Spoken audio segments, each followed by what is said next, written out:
그 무게감을 더할 뿐. 아메리칸 엑스프레스 메탈 에디션.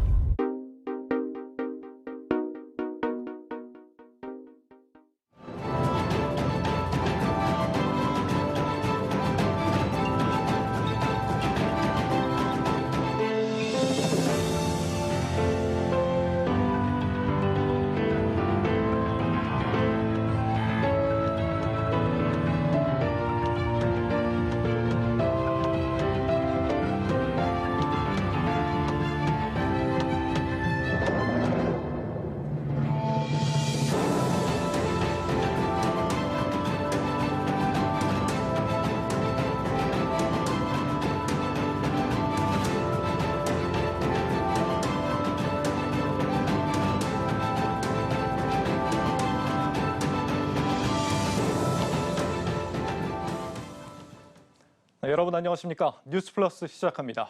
주말 사이 마무리된 한미 정상회담을 통해 한미 관계가 안보 동맹을 넘어 경제 동맹, 백신 동맹으로 격상됐다는 평가가 나옵니다. 정원우 청와대 출입기자 그리고 산업부 성장기업부의 신용훈 신동호 기자가 이 소식 전해드리겠습니다. 정 기자, 먼저 이번 회담을 정부는 어떻게 평가를 하고 있습니까? 앞서 문재인 대통령이 워싱턴 DC를 떠나면서 SNS 메시지를 올렸습니다. 최고의 순방이었고 최고의 회담이었다. 회담 결과는 더할 나위 없이 좋았다. 기대한 것 이상이었다라고 남겼습니다. 이번 한미 정상회담은 문재인 대통령과 바이든 대통령의 첫 정상회담이었죠. 문 대통령과 바이든 대통령은 마스크를 벗고 오찬을 겸하면서 정상회담 171분을 포함해서 6시간 가까이 시간을 같이 했습니다. 양국 간 백신을 포함한 바이오와 반도체, 전기차 배터리까지 경제 산업 분야에서 협력이 주요 의제로 다뤄진 것이 특징이었습니다. 한미 동맹을 첨단 산업 분야로 넓혔다라고 평가할 수 있겠습니다. 네, 첨단 산업 동맹으로 확장됐다라는 평가인데 구체적으로 한번 살펴보겠습니다. 먼저 이 백신 분야가 큰 관심이었는데 기대했던 백신 수화프는 없었죠? 네, 그렇습니다. 공동기자회견에서 바이든 대통령이 깜짝 발표를 했는데요. 우리 국군 장병 55만 명의 백신을 지원하겠다고 먼저 발표를 했습니다. 문 대통령도 깜짝 선물이라고 감사의 뜻을 표현을 했고요. 일각에서는 이 백신 스와프에 대한 기대감이 있었지만 우리나라보다 코로나19 상황이 안 좋은 나라들이 많고 전 세계가 보고 있는 상황에서 한미 백신 스와프까지는 도달하기는 어려웠던 것으로 보입니다. 다만 양국이 백신의 글로벌 포괄적 파트너십을 구축하기로 했다는 점은 성과입니다. 이 부분은 공동기자회견에서의 문 대통령의 발언을 직접 들어보겠습니다. 네. 당면 과제인 코로나 극복을 위해 힘을 모을 것입니다. 미국의 선진 기술과 한국의 생산 역량을 결합한 한미 백신 글로벌 포괄적 파트너십을 구축하기로 했습니다. 양국의 협력은 전 세계 백신 공급을 늘려 코로나의 완전한 종식을 앞당기는 데 기여할 것입니다. 문 대통령은 이번 미국 방문을 글로벌 백신 허브로 나아가는 계기로 삼겠다고 밝혔었는데요. 그 목표에 한 단계 다가섰다는 평가가 나옵니다. 네, 실제로 한국과 미국이 이제 포괄적 파트너십을 구축하기로 했습니다. 이 삼성과 모더나의 위탁 생산 계약과 SK바이오사이언스와 노바백스의 MOU도 연장선상에서 바라보면 될 것 같은데요. 그럼 우선 가장 큰 관심이었던 삼성바이오로직스와 이 모더나의 계약을 먼저 살펴보면요. 이 모더나의 코로나19 mRNA 백신에 대한 완제 위탁 생산 계약을 체결한 겁니다. 이 구체적인 생산 물량과 금액은 정해지지 않았지만은요. 이 계약 기간은 내년까지입니다. 이 완제 위탁 생산이라는 건 쉽게 이야기해서 이 원액을 들여와 병에 나누어 넣는 원료를 병입하는 방식입니다. 이 삼성바이오로직스가 해외에서 백신 원액을 받은 다음에 이를 용기에 넣어 상품으로 제조하는 최종 마감 단계라고 볼 수 있습니다. 이 삼성바이오로직스는 3분기부터 미국 이외의 시장으로 수억 회 분량의 백신 생산에 들어갈 예정입니다. 이에 반해 SK바이오사이언스의 계약은 위탁 생산이 아닌 이 노바백스와 코로나 변이 바이러스에 대응을 위한 백신과 이 코로나와 독감을 한 방에 잡을 수 있는 결합 백신 등 차세대 백신 개발에 협력하기로 했다는 겁니다. 또 SK바이오사이언스 생산 시설을 활용한 이 백신 생산에도 서로 협력하기로 했습니다. 이미 SK바이오사이언스는 안동 공장에서 노바백스의 백신의 원액부터 완제품까지 생산하고 있는데요. 나아가 이번 협약을 계기로 이 백신 개발 생산에 대한 MOU를 체결했다고 말씀드릴 수 있을 것 같습니다. 네, 오늘 주가 흐름을 보면 두 회사가 다소 엇갈리는 흐름을 보이고 있는데 시장에서는 일단 삼성바이오로직스보다는 SK바이오사이언스 쪽에 호재에 좀 더 주목을 하는 모양새입니다. 이들 두 회사 계약에 대해서 좀 다소 아쉽다 이런 얘기도 나온다면서요. 어떤 부분입니까? 네, 아무래도 오늘 결과를 두고 양사가 살짝 주가가 엇갈린 게 사실입니다. 아무래도 삼성바이오로직스와 모더나의 계약이 다소 아쉽다는 평가가 나오고 있는데요. 물론 삼성바이오로직스가 이 모더나의 파트너로 낙점된 점은 긍정적으로 평가할 만한 일이지만요. 앞서 말씀드렸다시피 삼성바이오로직스가 체결한 위탁 생산 계약은 모더나의 mRNA 백신을 원액을 들여와서 공장에 이제 병에 주입을 한 뒤 밀봉하는 완제 의약품 공장에 한정되기 때문입니다. 예. 이 삼성바이오로직스는 경쟁사의 알맹이를 빼앗기고 이 껍데기인 포장만 담당하는 거 아니냐 이런 지적도 나오고 있는데요. 물론 완제 의약품 공정도 아무나 할 수 있는 그런 기술은 아니지만은요. 세계 최대 바이오 의약품 생산 기지를 갖춘 삼성바이오로직스가 단지 소규모 설비만 가지고도 할 수 있는 걸 담당하다는 것이 이제 이 업계의 의견입니다. 향후 완제 의약품 위탁 생산을 계기로 원료 의약품을 생산할 수 있을 것이라는 거 아니냐 의견도 나오고 있지만은 현재로서는 이 스위스 론자가 모더나와 원료 의약품 생산 협약을 체결했기 때문에 이 의견에 대해서는 가능성이 없다고 말씀드릴 수 있을 것 같습니다. 예. 이 SK바이오사이언스와 노바백스의 계약에도 당초 예상했던 이 기술 이전 계약 연장은 이뤄지지 않았습니다. 정부가 앞서 지난 4월에 노바백스 최고 경영자를 만나서 SK바이오사이언스가 노바백스 백신 원액을 생산할 수 있는 기간을 올해 말에서 내년 이후로 연장하기로 했으나 이후 합의가 구체화되고 있지 않고 있습니다. 하지만 삼성바이오로직스가 위탁 생산 체결한 거에 반해 SK바이오사이언스의 계약이 개발 생산 MOU이고 또 오늘 SK바이오사이언스가 백신 개발을 위해서 약 2천억 원 규모의 추가 지원금을 확보했다는 이야기가 이제 나오면서 양사의 주가가 좀 엇갈린 것 같습니다. 전문가들은 다소 아쉬운 점은 있지만 이번 파트너십이 다소나마 백신의 도입의 속도를 높이는 동시에 국제사회에서도 긍정적 메시지를 줄 수 있기 때문에 이 부분에 대해서는 좀 긍정적으로 평가를 하고 있습니다. 예, 백신 부분에 대해서 좀 살펴봤고 전기차 배터리나 반도체 부분 협력은 어떻게 됐습니까? 네, 이번 정상회담에 맞춰서 삼성과 현대차 그리고 SK, LG가 우리 돈으로 44조 원에 달하는 투자 계획을 발표를 했습니다. 예. 바이오 분야뿐만 아니라 반도체와 전기차 배터리 부문에서 미국 내 공급망이 강화되게 될 것으로 보이고요. 바이든 대통령은 공동 기자회견에서 우리 기업의 이름을 직접 부르면서 고마움을 표시하기도 했습니다. 직접 영상으로 확인하시겠습니다. More than $25 billion in new investments from Samsung, Hyundai, SK, and LG. I understand the executives of those companies here. Would you please stand up?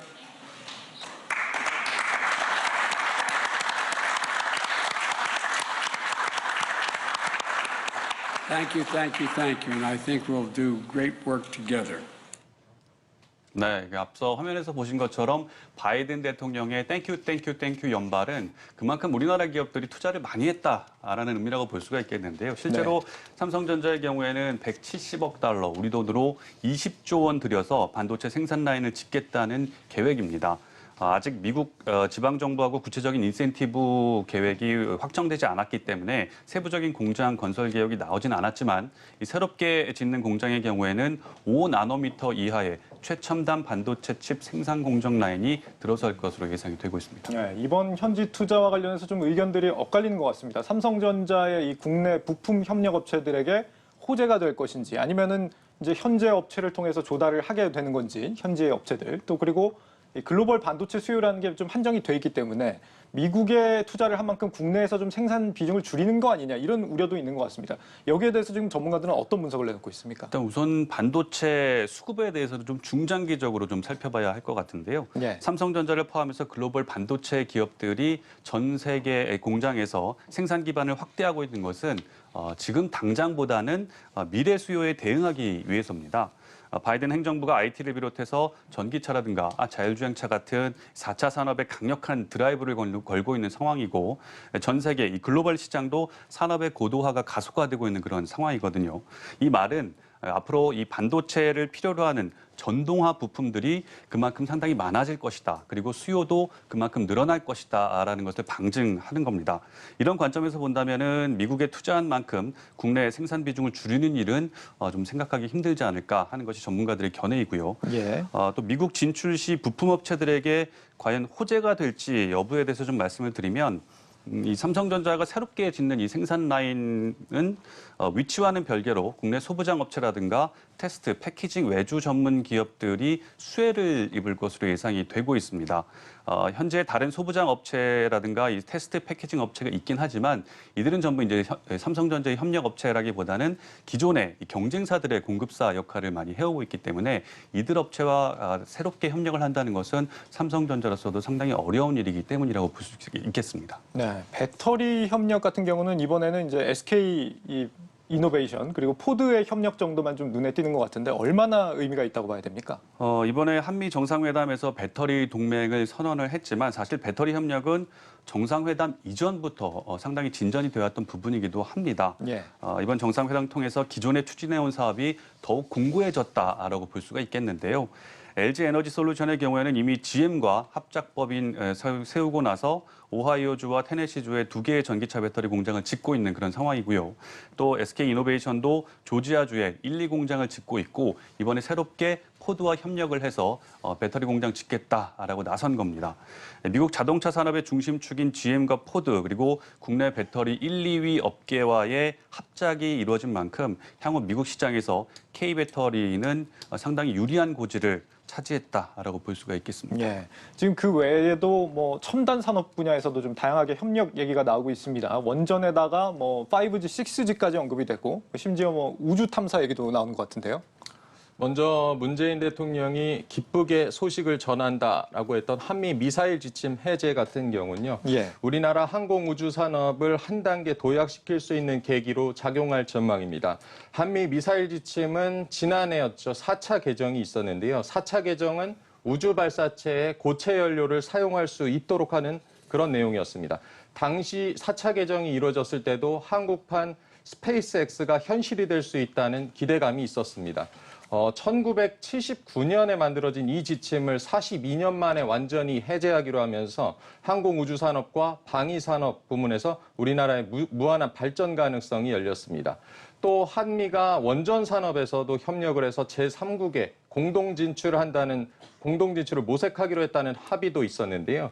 우리 탈원전 기조와 맞지 않는다라는 모순도 지적이 있지만 거꾸로 이제 탈원전에 따른 국내 원전 산업의 위축 우려를 해소할 수 있는 기회라는 이런 긍정적인 측면도 부각이 되고 있습니다. 예. 덧붙여서 이제 5G라든지 6G 같은 통신 기술 분야에 있어서의 협력에 대해서 좀 더 말씀을 드리면 이거는 기술 협력 이상의 중국을 좀 견제하겠다라는 성격이 상당히 강하다고 볼 수가 있겠습니다. 예. 양국 정상 공동 성명에서 오픈랜 기술 활용해서 차세대 통신 기술 개발하겠다라고 밝혔는데요.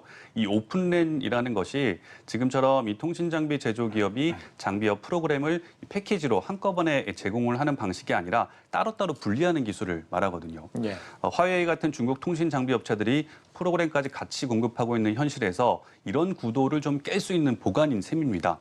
미국의 속내는 통신 시장에서 이 오픈랜 이용해서 프로그램 기술력 우위에 있는 미국 업체들의 참여를 늘리겠다라는 전략이 숨어 있다고 볼 수가 있습니다. 이런 의미로 차세대 통신 기술 개발 협력 발언은 이해를 하시면 될 것 같고요. 또 양국의 우주 탐사 협력의 경우에는 아르테미스 협정 체결에 따른 것인데 이 아르테미스 협정이라는 것이 지난 2020년도에 미국이 주도를 해서 8개국이 함께 합의를 한 그런 얘기입니다. 예. 평화적이면서 상호 호의적인 우주 탐사에 협력하겠다라는 그런 내용인데 당시에 이제 우리나라는 이 협정 체결에 좀 빠졌었거든요. 근데 이번 정상에서 우리나라도 좀 이 협정 체결에 들어오게 하겠다라는 내용이 담기면서 향후 우리나라의 우주 산업에도 뭐 좀 새로운 전기가 마련될 것으로 예상이 되고 있습니다. 그렇군요. 한편으로는 지금 뭐 북한과의 대화가 재개될 수 있을지도 좀 관심이 큽니다. 이번 정상회담에서 주요 의제 중에 하나였죠. 네, 문 대통령과 바이든 대통령은 모두 한반도 비핵화를 공동의 목표로 같은 목소리를 냈습니다. 예. 특히 이번 정상회담 공동 성명에서 4.27 판문점 선언을 명시하면서 주목을 받고 있는데요. 판문점 선언에는 경의선 철도도로 연결, 그리고 비무장지대 평화지대 전환, 그리고 NLL 일대의 평화 수역 전환 등 다양한 남북 협력 방안들이 담겨 있기 때문입니다. 물론 북한의 호응이 있어야겠지만 남북 교류에 대한 기대감이 나오고 있는 것이고요. 미국의 경우에는 외교와 대화를 통한 대북 접근, 그리고 긴장 완화를 기본 원칙으로 제시하면서 북한의 유화적인 메시지를 내고 있는 것은 사실입니다. 트럼프 정부에서도 계속 북미 대화를 조율해왔던 성김 대북 특별대표를 이번에 깜짝 임명한 것도 같은 맥락이라고 볼 수가 있고요. 다만 이번 정상회담에서 이제 구체적인 접근 방식, 대북 접근 방식이 제시되지 않았기 때문에 실제 대화 재개로 이어질 수 있을지는 조금 더 지켜봐야 될 것 같습니다. 알겠습니다. 신용훈, 정원우, 신동우 기자와 함께했습니다. 세 분 잘 들었습니다. 이번 정상회담을 통해 우리나라는 이 하반기 안정된 백신 수급을 기대할 수 있게 됐습니다. 다양한 기술의 백신을 국내에서 제조하면서 공정 기술력을 높일 수 있는 기반을 닦았다는 평가가 나옵니다. 정재용 기자입니다. 모더나 백신 위탁 생산 계약 체결로 국내에서 제조되는 백신은 총 4종류가 됐습니다. 아스트라제네카와 스푸트니크 V가 같은 방식인 걸 제외하면 모두 다른 기술입니다. 삼성바이오로직스가 모더나의 최종 병입 단계 생산을 맡으면서 이전되는 기술력이 기초적인 수준에 불과하다는 비판도 있습니다. 당장엔 mRNA 불모지였던 한국에 기술 이전이 된다는 측면에서 중장기적으로 긍정적이라는 평가입니다. 완제품 형태의 생산을 구축하는 체계로서 빠르게 공급하는 측면에서 의미가 있고요. 중장기적으로 볼 때 이제 파트너십이 이루어진다라고 하면 원액 부분까지 확대 가능할 수 있지 않을까. 무엇보다 SK바이오사이언스가 노바백스와 독감 백신을 포함한 협력을 우리 정부와 모더나가 mRNA 연구 협력을 맺기로 하면서 자체 백신 연구 개발이 가능해졌다는 데 의미가 있습니다.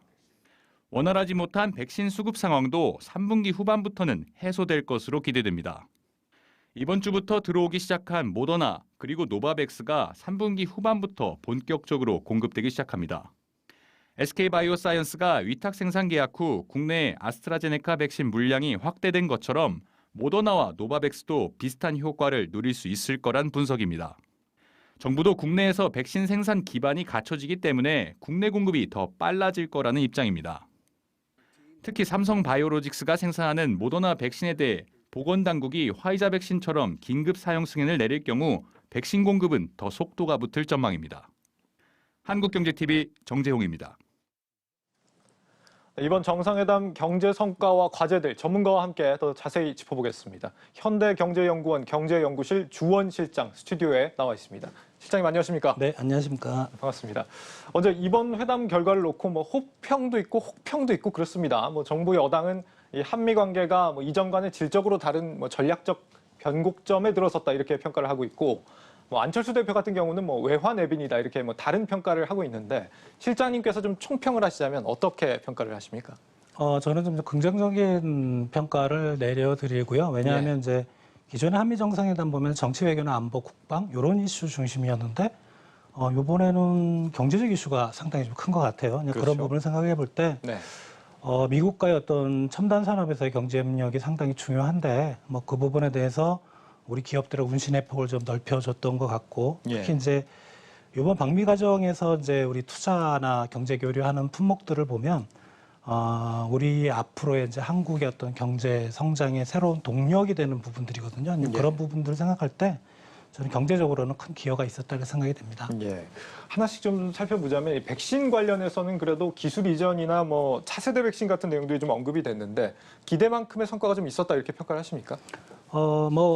당장 우리 군장병들에 대해서 몇십만 개 정도 들어오는 거 그것도 중요하긴 한데 저는 좀 기본적으로 좀 멀리 봐서 당장 이번에 코로나 바이러스 문제보다는 우리 이제 바이오 제약 산업이 상당히 좀 선진국에 비해서 뒤처지는 그런 부분이었거든요. 그러니까 그런 협력을 글로벌 기업들하고의 어떤 MOU라든가 위탁 생산 계약이라든가 이런 부분들이 맺어졌다는 건 이게 이제 우리 가장 뒤처졌던 그런 부분에 상당히 좀 아픈 부분이었는데 그런 바이오 제약 산업이 새로운 성장 동력으로 우리가 발돋움할 수 있는 그런 계기가 될 수 있었다라는 생각을 하고 있습니다.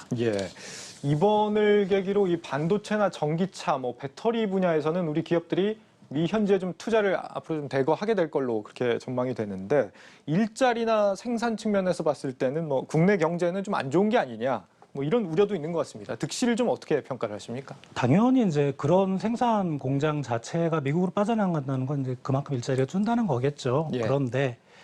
그러나 이제 그런 그 반도체, 배터리, 뭐 전기차 이런 부분의 시장이라든가 기술의 선도 국가가 미국이거든요. 그러니까 미국에 우리 기업들이 그런 쪽으로 진출을 하고 투자를 한다는 거는 물론 아픈 부분도 있지만 우리 기업들이 더 글로벌리 더 확장할 수 있는 그런 좋은 기회가 될 것 같고요. 예. 그리고 그런 부분들에 있어서 어떤 미국 시장에서의 활동, 그다음에 어떤 글로벌 시장을 선도하는 미국 시장에서의 협력, 기술 협력이 결국은 이제 우리 국내로 그 부가가치가 들어올 걸로 생각이 됩니다. 그래서 우리가 뭐 단순히 손익을 평가하기는 어렵지만 물론 아픈 부분은 일자리겠지만 이런 외교라든가 회담이라든가 이런 게 사실은 양국의 윈윈을 목적으로 하거든요. 그래서 예. 중장기적으로 보면 우리한테 큰 도움이 될 거라고 생각이 됩니다. 그렇군요. 지금 그 밖에도 뭐 거론되는 것들을 보면은 원전 뭐 제3국 공동 진출이라든지 뭐 기후 변화 대응 그리고 뭐 우주 탐사나 지금 5G, 6G 얘기까지 나오고 있거든요.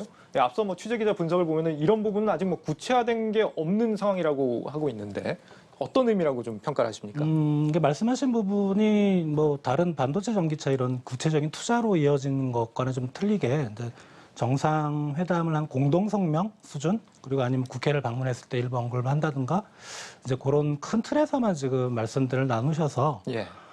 이게 과연 뭐 어떻게 구체적으로 실행이 될 건가는 좀 의문이긴 한데요. 다만 이제 원전은 우리 기업들이 이제 국내 원전 산업이 많이 위축되면서 어려웠거든요. 그래서 예. 미국과 또 공동 진출 뭐 이런 것들은 그동안 좀 어려웠던 우리 국내 원전 기업들의 숨통을 틔울 수 있는 그런 좋은 계기가 될 거로 생각이 됩니다. 예. 이 마지막으로 이번 회담 결과에 대해서 좀 이런 부분은 좀 걱정이 된다, 좀 보완이 필요할 것 같다라고 하시는 부분이 있다면 한 말씀 해주십시오. 사실 이제 경제적인 관계만 딱 국한해 봤을 때 우리 전체 수출에서 미국으로 가는 수출 비중은 한 15% 정도밖에 안 됩니다. 예. 작은 부분은 아닌데, 근데 우리가 이제 중국으로 가는 수출은 홍콩을 거쳐서 중국 본토로 가는 것까지 합하면 30%, 그러니까 2배가 넘거든요. 그러네요. 그런 부분은 중국이 과연 이런 상황을 어떻게 볼 건가? 특히 이제 이번 정상회담이 한미 간의 경제 협력이 상당히 비중이 크거든요. 그래서 중국과의 우리나라의 뭐 외교, 국방 이런 쪽이 아니라 경제 협력 관계에서의 뭐라고 할까 그런 새로운 틀을 다시 구축해야 되는 그런 계기가 될 수도 있고 나아가 생각해 보면 우리가 이제 미국이냐 중국이냐 양자택일을 요구받을 수도 있거든요. 예. 그런 부분들에 대한 구체적인 제가 전략을 말씀드리기 어려운데 우리가 심각한 좀 고민이 있어야 되겠다 생각이 됩니다. 알겠습니다. 네, 지금까지 현대경제연구원 경제연구실 주원 실장과 이야기 나눴습니다. 실장님 말씀 잘 들었습니다. 감사합니다.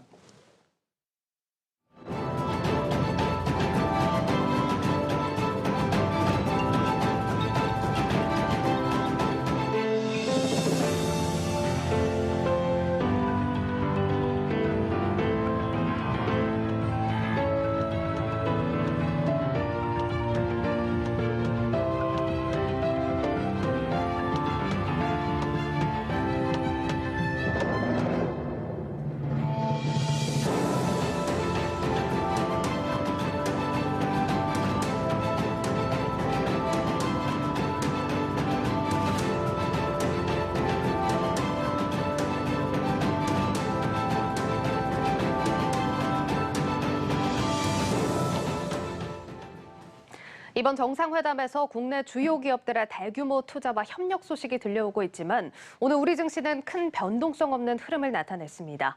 전문가들은 중장기적으로 반도체와 배터리 그리고 소재주가 긍정적인 영향을 받게 될 거라고 내다봤습니다. 정희영 기자입니다.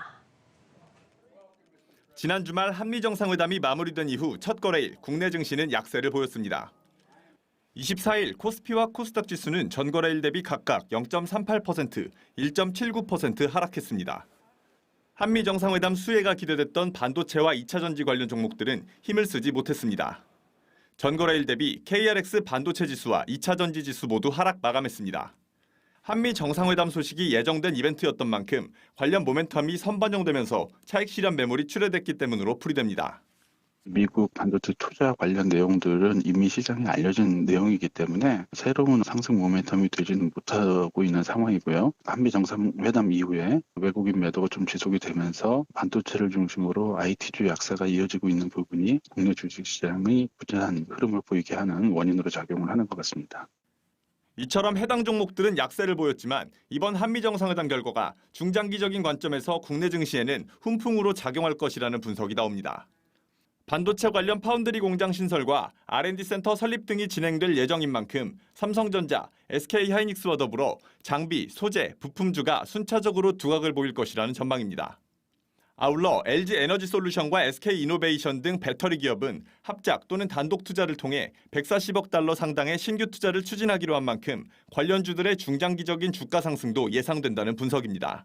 한미 정상회담에서 반도체, 자동차, 그리고 2차 전지 관련된 투자 내용들이 현실화되었습니다. 향후 업황이라든지 실적 개선에 대한 부분들, 그리고 현재 성장하는 부분들에 있어서 플러스 알파 동력을 확보했다라는 그런 것들을 감안해서 본다면 향후 종목들은 추세적인 상승을 이어갈 수 있는 발판을 마련했다라고 생각을 하고 있습니다.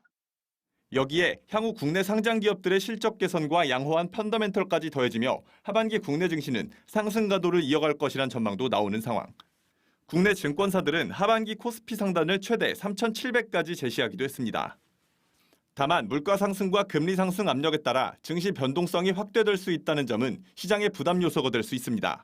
한국경제TV 정희영입니다. 금융상품을 전문으로 판매하는 이커머스 사업이 국내에서는 처음으로 시도됩니다. 하나은행이 최근 이 사업을 위한 별도 조직을 꾸린 것으로 저희 한국경제TV 취재 결과 확인이 됐습니다. 박성호 하나은행장 주도로 진행되고 있는 디지털 전환 사업이 속도를 내고 있다는 분석입니다. 배성재 기자가 단독 보도합니다. 하나은행이 이커머스 사업을 위한 별도 조직을 구성하기 시작한 것으로 확인됐습니다.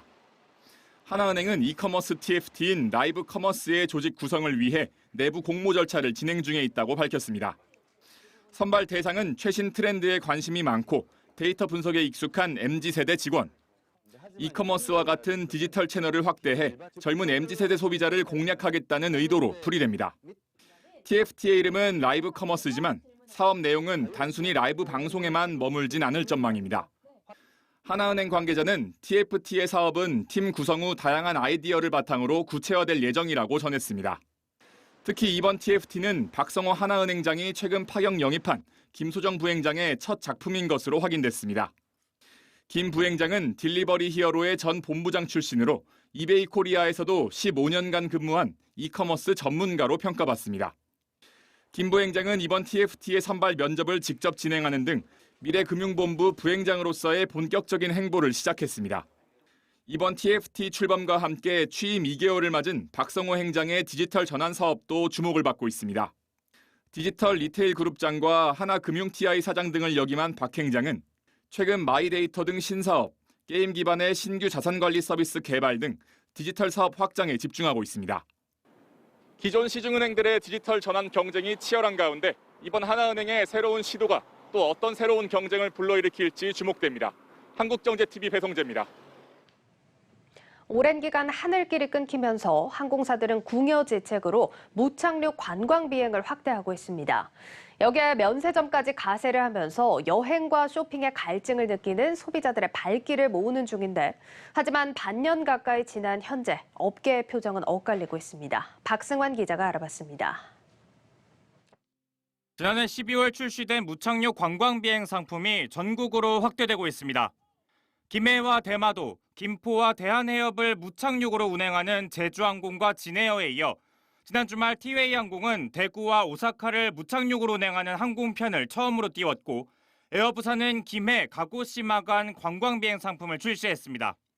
방역을 이유로 관광비행을 인천공항에만 제한하던 국토부가 지역차별이라는 비판에 전국 확대를 허용하자 비슷한 상품들이 무더기로 쏟아지고 있는 겁니다.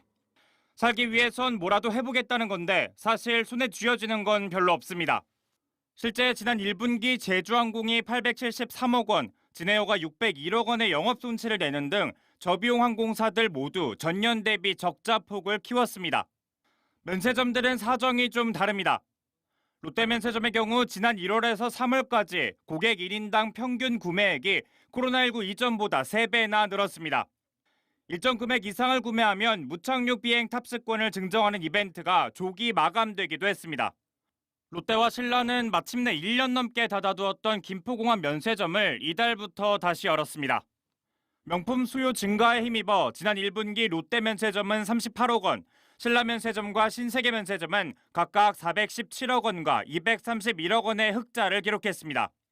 무착륙 비행에 여행을 떠나는 기분을 느끼게 한다는 건 굉장히 좋은데 그것만으로 사실은 이 상품화되기는 쉽지는 않아요. 여기에 면세 상품을 살 수 있다라고 하는 게 큰 그 호재가 되고 이게 상품성을 높여주는 요소입니다.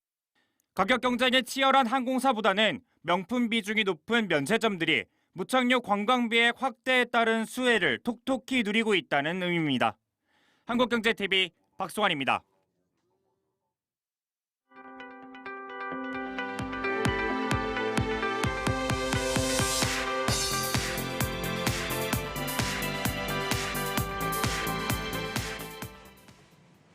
미래차, 바이오, 배터리 같은 혁신 산업군으로 구성된 액티브 ETF 8종목이 내일 유가증권 시장에 상장됩니다.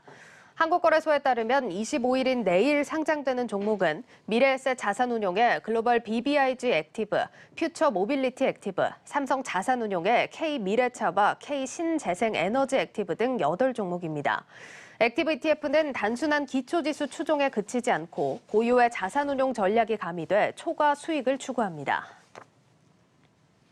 NH투자증권이 옵티머스 펀드 환매 중단 사태와 관련해 일반 투자자들에게 투자 원금 전액을 반환하되 금융당국이 반환 사유로 들었던 착오에 의한 계약 취소는 수용하지 않기로 했습니다. 금융투자업계에 따르면 NH투자증권은 내일 오전 이사회를 열고 이같이 최종 결정할 것으로 알려졌습니다. 옵티머스 펀드 최대 판매사인 NH투자증권은 그간 수탁사인 하나은행, 사무관리회사인 한국예탁결제원과 함께 책임을 물리는 다자배상을 주장해왔습니다. 지난달 대기업 취업자 증가폭이 사상 최대를 기록했습니다. 통계청에 따르면 지난달 종사자 300인 이상 대기업 취업자는 280만 6천 명으로 1년 전보다 18만 7천 명 증가했습니다. 이는 역대 최대 증가폭입니다. 코로나19 팬데믹에 따른 기저효과에 더해 최근 글로벌 경기 개선세와 맞물린 수출 호조에 힘입은 것으로 분석됩니다.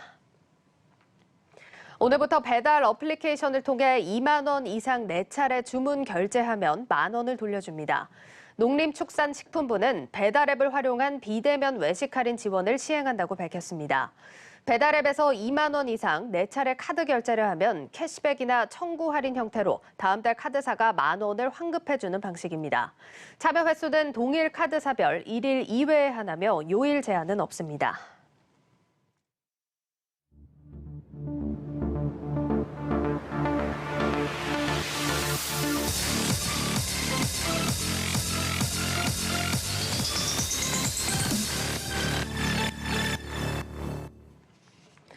네, 박혜린 증권부 기자와 함께하는 뉴스앤마켓 시간입니다. 자, 오늘은 한미 정상회담 관련 시장의 반응은 어땠는지 한번 체크를 해보겠습니다. 박혜린 기자와 함께합니다. 자, 박 기자, 앞서도 잠시 다뤘지만 오늘 삼성전자를 비롯해서 반도체 관련주들 주가 흐름이 좀 어땠나요? 네, 결론부터 말씀드리자면 국내 4대 그룹이 통큰 결정을 내렸음에도 불구하고 오늘 삼성전자와 SK하이닉스를 보는 증권가의 표정은 밝지 않았습니다. 예, 그렇습니다. 사실 역대급 투자 계획을 밝혔음에도 불구하고 주가를 보면 투자 소식이 좀 반영이 안 된 모습인데 어디서 이유를 찾아봐야 될까요? 네, 이미 시장이 예견하고 있던 바이기도 했고요. 이 투자 계획이 단기적으로 실적 개선을 보장하는 것은 아니기 때문입니다. 예. 또 최근 전 세계적으로 메모리 공급 부족 사태가 심화되고 있습니다. 예. 이 비메모리 반도체 물량이 부족한 상태가 계속되면서 삼성전자 모바일과 TV 등 세트 부문의 제품 출하가 제한될 수밖에 없고요. 또 비메모리 공급 부족이 메모리 반도체에도 부정적인 영향을 미칠 것이란 분석이 나오고 있습니다. 예. 또 금리 상승과 테이퍼링 우려감까지 작용을 하면서 주가를 짓누르고 있는 겁니다. 예, 비메모리 공급 부족 사태가 메모리 반도체 시장에도 지금 여파를 미쳐가고 있다. 이런 분석이 나오는 모습이고 분석을 더 들어봐야겠지만 여러 가지 우려들이 나오는 상황인데 지금 팔아야 한다 이런 입장인 걸까요? 네, 증권사들의 투자 의견은 아직까진 매수입니다. 다만 몇몇 증권사들이 목표 주가를 하향 조정했다는 점에 주목을 하셔야 하는데요. 예. 사실 삼성전자나 SK하이닉스와 같은 같은 기업의 목표 주가를 하향 조정하는 건 증권사들로서는 굉장히 부담스러운 일입니다. 코스피 1위, 2위인 삼성전자와 SK하이닉스는 코스피 시총이 약 30% 정도를 떠받치고 있기 때문에 이들에 대한 투자 심리가 우리 증시 전반에 영향을 주기 때문인데요. 그럼에도 불구하고 이 여러 증권사들이 이렇게 목표 주가를 잇따라 하향 조정하는 건 그만큼 이례적인 일입니다. 그렇습니다. 사실 삼성전자 얘기이기 때문에 지금 걱정이 되는 상황인데 얼마 전까지만 해도 10만 전자 이런 얘기가 나온 만큼 신규 투자자분들도 많이 진입을 하셨을 것 같은데 지금 얼마나 하향 조정된 겁니까? 네, 대부분 아직 목표가가 10만 원 선 위에 있긴 합니다만 하이투자증권과 키움증권 또 키움증권 등은 삼성전자 목표가를 9만 2천 원까지 내렸습니다. 하나금융투자는 10만 원에 이제 턱걸이 한 10만 1천 원을 제시를 했고 신한금융투자는 10만 5천 원까지 받습니다. 혹시 제가 약 한 달 전에 이 삼성전자를 올해 딱 한 번 비운다면 2분기에 비워라 했던 리포트 기억하십니까? 예, 그렇죠. 사실 저희가 용기 있는 리포트다 이렇게 부르기도 했었는데 언뜻 생각해보면 그 리포트대로 지금 주가가 흘러가고 있는 게 아닌가 싶기도 하고요. 네, 정확하게 맞아떨어진 건 아니지만 그 리포트가 발간됐던 게 지난달 20일이었는데 이후로 삼성전자 주가가 10% 정도 내렸습니다. 다만 그때 리포트 말미에 2016년 이후 상장이 됐고 최근 커버리지가 개시되는 이 코스닥 종목들의 관심을 가져볼 만하다라고 했는데 이 종목명을 밝힌 4개의 종목 중 한 종목을 제외하고는 모두 주가가 내렸습니다. 이것만 봐도 주가를 예측하는 건 상당히 어렵다는 것을 알 수 있죠. 예, 그렇습니다. 뭐 일단 정리를 해보면 일단 반도체주 업황에 대한 우려가 지금 나오는 시점이고 삼성전자는 목표가가 10만 원 아래로 제시가 된 상황입니다. 뭐 삼성전자는 이렇게 정리를 해보도록 하고 SK하이닉스는 어떻습니까? 네, 사실 마찬가지입니다. SK하이닉스의 목표 주가도 최근 키움증권과 하이투자증권, 하나금융투자증이 하향 조정을 했습니다. 예, 전반적으로 반도체 대장주들 뭐 삼성전자, SK하이닉스 이런 종목들 목표가가 하향 조정 흐름이 나오고 있다는 건데 지금 보유하고 계신 분들은 뭐 아시다시피 너무나 많을 것이고 신규로 진입하신 분들도 많을 것 같은데 이제부터는 어떻게 대응을 해야 될까요? 네, 의견이 사실 이것도 증권가에서 굉장히 다소 엇갈리는데요. 그래서 본인의 판단이 더욱더 중요한 시점입니다. 예, 결론부터 말씀을 드리자면 반도체 사이클에 대한 기대는 여전하기 때문에 수급 불안이 점차 해소된다면 반등할 가능성도 있습니다. 구체적으로 증권사들의 입장을 정리를 해보면 하이투자증권은 내년 반도체 업황과 실적 개선 모멘텀의 둔화가 예상된다라며 이 주가가 회복하더라도 공격적으로 매수하기보다는 상황을 지켜볼 필요가 있다라고 분석을 했습니다. 즉 관망하는 태도가 필요하다 이렇게 정리를 해볼 수가 있겠고요.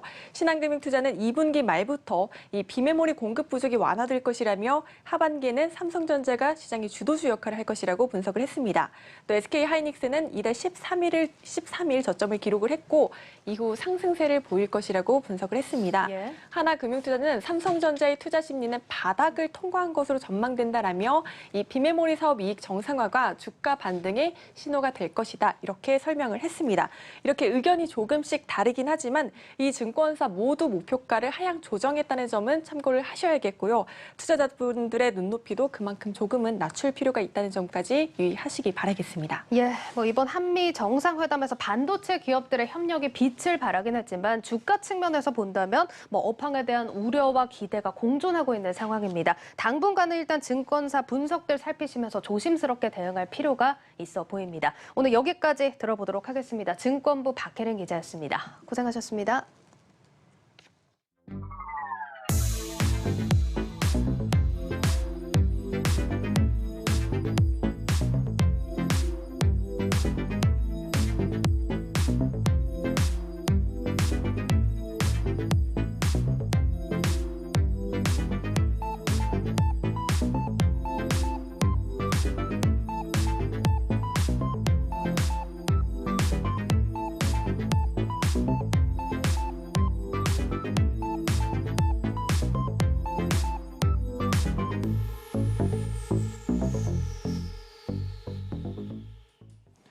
네, 김보미 기자와 함께 주말간 있었던 글로벌 이슈들 짚어보도록 하겠습니다. 김 기자, 오늘부터 새 코너가 시작이 됐는데 아직 코너명이 없습니다. 왜 네, 없는 거예요? 맞습니다. 일단 좀 더 신박하고 참신한 코너명을 찾기 위해서 다 같이 노력하고 있는 상황인데요. 그렇군요. 혹시 뭐 유튜브 영상을 또 함께 시청해 주시고 있는 우리 시청자 여러분들 중에서 조금 더 반짝이는 아이디어가 있으시다면 뭐 사은품 줍니까? 그럼요. 제가 찾아서 커피 알겠습니다. 기프티콘을 선물해 빨리 드리도록 좀, 하겠습니다. 정해지길 바라면서 네. 주말간 코너 준비를 열심히 한 것 같은데 첫 네. 번째 이슈 바로 볼까요? 네, 첫 번째는요. 바로 자료 화면부터 좀 보시겠습니다. 네. 그림이 3개가 나왔네요. 네. 뭐 3장의 카드가 나와 있는데 네, 오늘의 이 첫 번째 이슈는요, 바로 암호화폐입니다. 비트코인을 포함해서 이더리움, 도지코인 등의 가격이 어제 저녁에 10% 넘게 급락하는 모습을 보였죠. 네. 이 방송에 나가고 있는 지금의 가격을 좀 보면 다시 오름세로 돌아서긴 했습니다만 그동안의 낙폭이 워낙 커서 이 비트코인 같은 경우에는 최고점의 절반 수준에서 아직 머물고 있습니다. 무엇보다 이 며칠 사이에 암호화폐 시장을 뒤흔들었던 말들이 굉장히 많았습니다. 변동성을 더 키웠는데요. 이 아까 앞서 보셨던 이 3장의 카드들은 바로 그 말을 상징하고 가리키고 있습니다. 그러니까 지난 주말 전후로 이 암호화폐 시장을 출렁이게 했던 그 장본인들의 발언들을 정리한 카드군요. 네, 맞습니다. 우선은요, 그 가장 왼쪽에 있었던 카드 자료화면으로 나갈 텐데요. 네. 얼마 전에 이 비트코인의 급락을 불러왔던 일론 머스크가 이번에는 도지코인 띄우기에 나섰다는 소식입니다. 이 머스크가 현지 시간으로 22일 트위터에다가 올린 게시물인데요. 남성이 안고 있는 개가 이 도지코인을 상징하고 머스크가 이 도지코인에 이 투자를 권유하고 있는 것 아니냐라는 해석이 나오면서 주말 한때 이 도지코인이 소폭 상승을 하기도 했었습니다. 하지만 일론 머스크가 이런 난해한 게시물들을 올리면서 시장을 뒤흔들었던 적이 한두 번이 아니었잖아요. 때문에 좀 약발이 닿았던 모양인지 금세 다시 하락세로 돌아서는 모습을 보였습니다. 그렇죠. 테슬라가 비트코인 거래를 철회하면서 거의 머스크가 양치기 소년이 된 게 아닌가 이런 식으로 생각이 되는데 두 번째 카드 보겠습니다. 두 번째 카드 아까 본 걸 보면은 이제 류허 중국 부총리 사진이었죠? 네, 맞습니다. 류허 중국 부총리가 사흘 전에 비트코인 채굴과 거래 행위를 엄중 단속하겠다고 밝히면서 시장에 큰 영향력을 미쳤습니다. 네. 전 세계 비트코인 채굴의 약 75%가 이 중국에서 이뤄지고 있다고 하니까요. 이 파급력이 어느 정도인지 짐작이 가실 겁니다. 그리고 마지막은요, 미국 재무부입니다. 미국 재무부는 앞으로 1만 달러 이상 가상화폐 자산을 거래할 경우에 국세청 신고를 의무화하겠다고 밝히면서 규제를 예고했습니다. 이렇게 중국에 이어 미국까지 이 가상화폐에 대한 이 규제를 예고를 하면서 시장에 충격을 보탰다는 평가가 나오는데요. 이렇게 앞에서 이 시장을 흔들었던 새 인물과 기관을 좀 살펴봤습니다. 이번에는요, 앞으로 좀 주목해야 할 이 새 인물들을 살펴볼 차례입니다. 암호화폐 투자하는 분들이라면 굉장히 눈 크게 뜨고 지켜봐야 될 3명인 것 같은데 이번엔 네. 누굽니까? 우선 브레이너드 미 연준 이사인데요. 브레이너드 이사는 오늘 밤 코인데스크가 주최하는 컨센서스 2021 컨퍼런스에서 디지털 통화를 주제로 이 연설을 할 예정입니다. 컨센서스 2021은 가상화폐 시장의 최대 행사로 이 간주가 되고 있는데 브레이너드 이사의 발언에 따라서 또 한 번의 가상화폐 시장이 흔들릴 것으로 보이고 있습니다. 설마 뭐 가상화폐 행사에 가서 초를 치지는 않을 것 같고 네. 아마도 미국이 개발하고 있는 CBDC 디지털 화폐 얘기를 하지 않을까 이런 생각이 듭니다. 네. 오늘 밤 좀 주시를 해봐야 될 것 같고 다음은 누굽니까? 네, 다음은요. 게리 갠슬러 미 증권거래위원회 위원장과 또 제닛 옐런 재무장관입니다. 네. 현지 시간으로 각각 26일과 27일에 미 하원 증언대에 서게 되는데 암호화폐 규제 필요성에 대한 언급을 할 것으로 점쳐지고 있습니다. 특히 게리 갠슬러는 미국의 대표적인 암호화폐 전문가로 통하는데요. 과거에도 투자자를 보호하고 또 시세 조작을 막기 위해서 이 암호화폐 거래소를 규제해야 한다라는 발언을 한 전력이 있는 인물입니다. 네, 암호화폐 투자자들로서는 이번 주가 또 한 번의 고비가 될 수도 있겠다 이런 생각이 드는데 네. 그런데 이 암호화폐 시장이 요즘 이 폭락을 하고 있는 게 이 주식 시장에도 영향을 준다고요? 네, 맞습니다. 그동안에 이 암호화폐와 또 전통적인 금융자산이 따로 별개로 움직였기 때문에 사실 관심을 많이 크게 가지지 않았던 부분이기도 했는데요. 최근 들어서는 말씀하신 것처럼 이 두 시장 사이에 커플링, 또 다른 표현으로 말하면 동조화라고도 하는데 이런 네. 현상이 나타나고 있습니다. 암호화폐 가격이 오르면 주식과 같은 자산도 같이 오르고 떨어질 때는 또 같이 떨어진다라는 의미인데요. 이 류허 부총리 발언으로 비트코인 비트코인 가격이 급락했을 때 나스닥 지수와 또 테슬라가 포함되어 있는 S&P 지수 선물, 유가 등이 급락하는 모습을 보였습니다. 이 반면에 안전자산으로 평가받는 미국 국채나 일본엔은 또 오르는 모습을 보였고요. 요즘 이 투자자들이 요즘 뭐 보통 생각하기로는 증시에서 좀 재미를 못 보면은 이제 가상화폐 쪽으로 옮겨간다 이렇게 생각하는 경향이 있는데 증시와 가상화폐 시장이 같은 방향으로 움직인다. 왜일까요? 일단은요, 기관 투자자들이 하나둘씩 암호화폐 시장에 진입하고 있다라는 점이 이 원인 중 하나로 꼽힙니다. 테슬라를 비롯해서 스퀘어나 또 마이크로 스트래티지, 넥슨 등 이 암호화폐를 현금성 대체 자산으로 보유하고 있는 기업들이 늘어난다라는 의미인데요. 암호화폐 자산의 가격이 급락을 하면 이를 보유하고 있는 기업의 자산에도 당연히 영향을 미치게 되겠죠. 그러면 이 연장선상에서 결국 해당 기업의 주가도 또 부정적인 영향을 받아서 내리막길을 걷게 된다라는 설명입니다. 기관들의 자산 가치 하락의 원인이다. 네, 네. 그럴 수도 있겠네요. 네, 또 이외에 또 다른 이유도 있습니다. 주식시장에 투자하고 있는 개인 투자자들 중에서 이 암호화폐 시장에 병행 투자하고 있는 이들이 늘어나고 있는데요. 암호화폐 가격이 급락하면 자연스럽게 또 가격이 자금이 묶이게 되겠죠. 그럼 전통 금융자산으로 흘러갈 돈이 상대적으로 줄어든다는 점에서 타격을 입을 수 있다라는 해석도 있습니다. 알겠습니다. 이어서 두 번째 이슈도 있죠. 살펴볼까요? 네, 두 번째는요. 특정 국가의 이슈입니다. 또 카드가 나왔죠? 거의 뭐 이제는 뭐 무슨 타로점 보는 기분인데 네. 뭐 올림픽 오륜기도 보이고 지팡이 짚고 있는 할아버지 그리고 코로나 바이러스네요. 바이러스죠. 예. 네. 혹시 좀 짐작이 가십니까? 네, 올림픽이 나오면은 뭐 일본 소식 아닌가 싶은데요. 네, 맞습니다. 두 번째 이슈는요, 좀 멀지만 또 가까운 나라, 일본의 소식입니다. 일본이 올림픽 개최를 앞두고서 과연 이 올림픽을 강행하는 것이 맞느냐라는 우려의 목소리가 나오고 있는 상황입니다. 바로 이 폭발적인 코로나 확산세를 잡지 못하고 있기 때문인데요. 모더나와 또 아스트라제네카 백신을 정식 승인하고 오늘부터 대규모 접종을 시작한다는 계획이지만 큰 변화를 기대하기는 어려울 것이란 전망이 나오고 있습니다. 일본이 지금 코로나 방역 상황이 좋지가 않죠. 확진자가 지금 얼마나 나오고 있습니까? 네, 일단 좀 자료 화면에 준비를 했는데요. 네, 어제 날짜 기준으로 신규 코로나 확진자가 4천 명이 좀 넘습니다. 누적 확진자는 72만 명이 좀 넘는데요. 이렇게 보시면 아마 좀 수치로만 보여지기 때문에 가늠이 잘 되지 않을 것 같아서 우리나라와 좀 비교하는 자료를 다시 준비했습니다. 네. 어제 같은 날짜 기준으로 우리나라의 신규 코로나 확진자 수가 538명인데 일본에 비교해서 일본이 한 7배 이상 많습니다. 그리고 누적 확진자 같은 경우에는 어제 13만 명이 좀 넘었는데 한 5배 이상 일본이 더 많은 상황이죠. 인구수로 봤을 때 우리나라의 한 2배가 조금 넘는 게 이제 일본의 인구수인데 그와 비교하면 인구수 대비 감염률이 상당히 좀 높은 상황입니다. 일본은 뭐 검사를 아예 안 해버린다 뭐 이런 얘기도 있더라고요. 검사량을 네. 조절을 한다 이런 걸로도 알고 있는데 그런데도 이 올림픽 개최를 강행을 한다고요?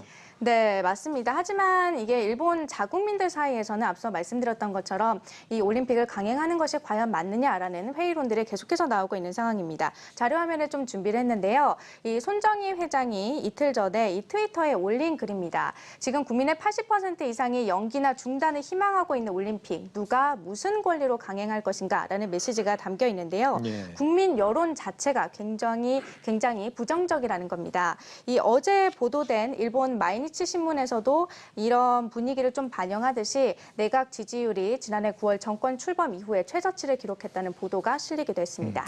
개인적으로 생각할 때는 일본 국민들은 좀 백신 수용력이 굉장히 좀 높지 않을까 이런 생각도 드는데 왜 이렇게 진전이 없는 겁니까? 네, 그렇게 보시는 분들도 있는데요. 일단은 백신 접종률이 상당히 낮습니다. 자료 화면에 좀 보시면요. 네. 이달 18일 기준으로 했을 때 일본의 백신 접종률이 3.9%입니다. OECD 국가들 가운데서는 거의 최하위 수준인데요.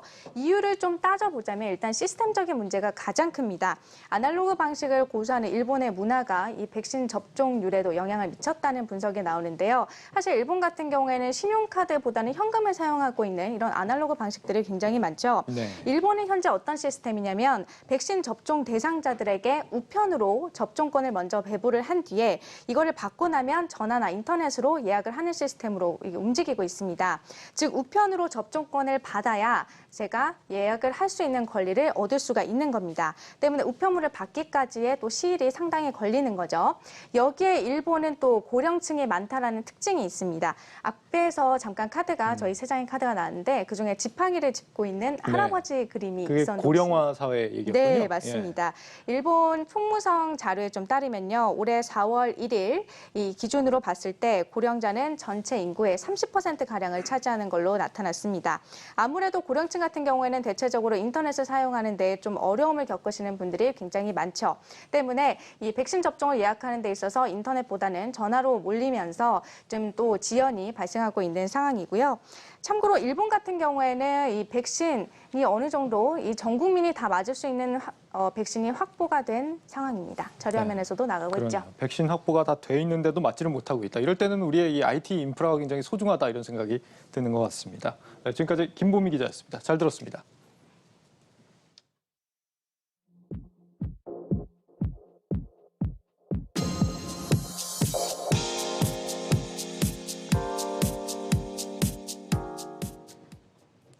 놓치면 아쉬운 글로벌 뉴스입니다. 조금 전 마감한 중국 증시 전해드리겠습니다. 오늘 중국 증시는 헬스케어 섹터 부진 속에 하락 출발했지만 장중 전력주가 강하게 반등하면서 일제히 상승했습니다. 상해 종합지수 0.31%, 선전 종합지수 0.62%, 창업한 지수 0.85% 올랐습니다. 오늘 증시 전반적으로 헬스케어 섹터가 약세를 보였는데요. 상해 종합지수에서 1% 넘게 내렸고 선전 종합지수에서도 2%가량 빠졌습니다. 백신 지식재산권과 관련된 이슈가 투자 심리를 짓눌렀는데요. 인도와 남아프리카 공화국이 세계무역기구에 코로나19 관련 보건 제품과 기술에 대한 지재권을 최소 3년간 면제해달라고 제안한 것이 원인이 됐습니다. 백신 지재권이 면제되면 중국 백신 제조업체들이 심각한 경쟁에 직면할 수 있습니다. 그래도 중국 증시는 오후 들어 낙산전력이 상한가를 기록했고 서창전력과 화한전력이 강하게 상승하는 등 전력주 강세에 힘입어 일제히 반등에 성공했습니다. 이어서 글로벌 소식입니다. 중국 인민은행 내부에서 위안화 환율을 시장의 흐름에 맡겨두자는 제안이 잇따라 나오고 있습니다. 저우청준 인민은행 금융연구소 소장은 위안화가 미국 달러화나 유럽연합 유로화처럼 국제적으로 통용되는 화폐가 되려면 위안화 환율을 전적으로 시장에 맡겨야 한다고 주장했는데요. 저우 소장의 제안이 시장에서 크게 주목받자 인민은행 수뇌부가 직접 나서서 당분간 현행 제도를 고수할 것이라고 논란을 일축했습니다. 다음 소식입니다. 코로나19 바이러스가 2019년 12월 중국 우한에서 최초로 발생했다는 논란이 끊이지 않는 가운데 우한 바이러스 연구소 연구원들이 코로나19가 세상에 알려지기 전에 코로나19 감염 증세로 병원 치료를 받은 사실이 있다는 의혹이 제기됐습니다. 월스트리트저널은 미국 정보기관의 보도를 인용해 우한 바이러스 연구소의 연구원 3명이 2019년 11월 고열 증세로 병원 치료를 받았다고 보도했는데요. 이에 따라 일각에서 제기되는 이른바 코로나19 우한 기원설이 다시 수면 위로 떠오를 것으로 보입니다. 지금까지 글로벌 뉴스였습니다.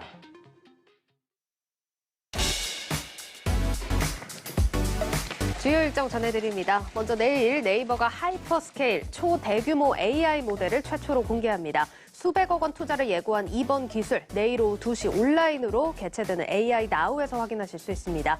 글로벌 일정으로는 미국 라엘 브레이너드 연준 이사의 연설이 예정돼 있다는 점 전해드리겠습니다. 백신 격차를 줄이기 위해서 국제사회가 저개발국으로 코로나 백신 공급에 나서고 있습니다.